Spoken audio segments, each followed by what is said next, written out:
Everyone is talking about a ceasefire. The headlines say negotiations are happening. Diplomats are meeting. Back channels are open.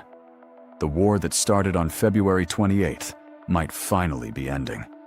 And if you read those headlines and felt relieved, this video is specifically for you. Because here is what the headlines are not telling you.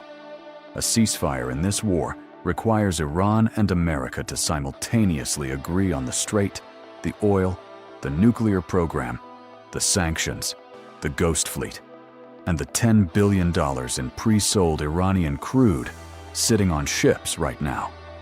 Every single item on America's list directly contradicts an item on Iran's list.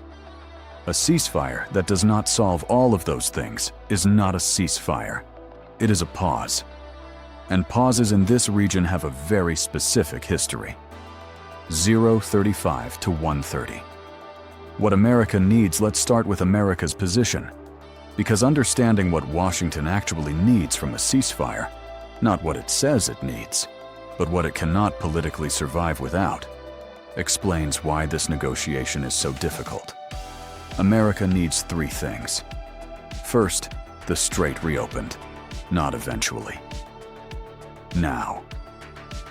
Oil at $105 a barrel is already generating political pressure that the White House cannot absorb indefinitely. Every week the strait stays closed. American consumers pay more at the pump, inflation rises, and the midterm election calculation gets worse. The economic clock is running, and Washington knows it. Second, something verifiable on the nuclear program. The entire domestic justification for this war, the argument that made it politically sellable to the American public, was Iran's nuclear threat. A ceasefire that leaves Iran's nuclear capability exactly where it was when the bombs started dropping makes the war look like it achieved nothing. That is politically unsurvivable for any administration. Third, an exit that does not look like defeat. This is the hardest requirement of all.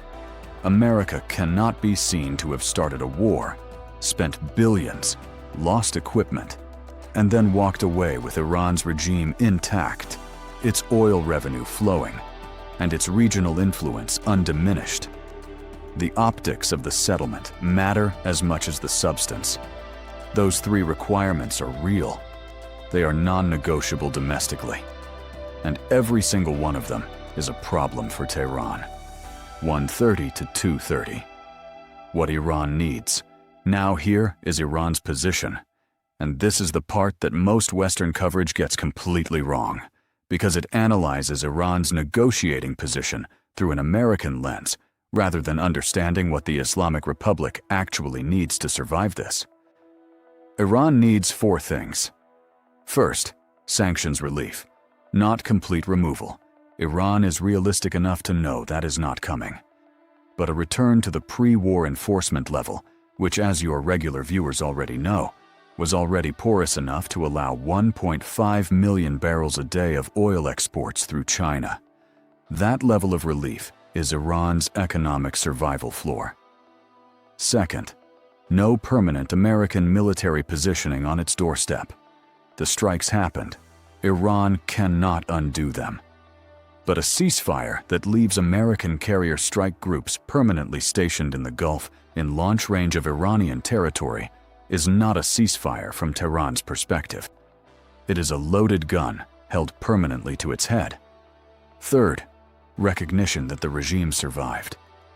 This sounds symbolic, but it is not. Xi Jinping's China, Putin's Russia, and every government in the global south that has been watching this conflict needs to see that Iran's government is intact and functional. That recognition is Iran's deterrence for the next conflict, proof that surviving an American military campaign is possible. Fourth, and this is the one nobody is discussing, Iran cannot agree to dismantle the ghost fleet and shadow payment infrastructure it spent a decade building. That infrastructure is not just a sanctions evasion tool anymore. It is Iran's primary economic survival mechanism. Giving it up in a ceasefire negotiation would be like giving up its central bank. It is not going to happen. 230 to 330. Why the gap is structural. Here is the core problem, and once you see it, you cannot unsee it. America needs the strait open. Iran's leverage disappears the moment the strait opens. Those two things cannot both be true at the same time. America needs nuclear constraints. Iran's security doctrine requires a nuclear deterrent capability, precisely because it just watched America bomb it. Those two things cannot both be true at the same time. America needs an exit that does not look like defeat. Iran needs a settlement that does not look like surrender. In a negotiation between two sides, who both need to look like they won, somebody has to actually lose. And neither side is there yet. This is what diplomats call a structural incompatibility. It is different from a negotiating gap. A negotiating gap can be bridged with creativity, compromise, and face-saving language. A structural incompatibility requires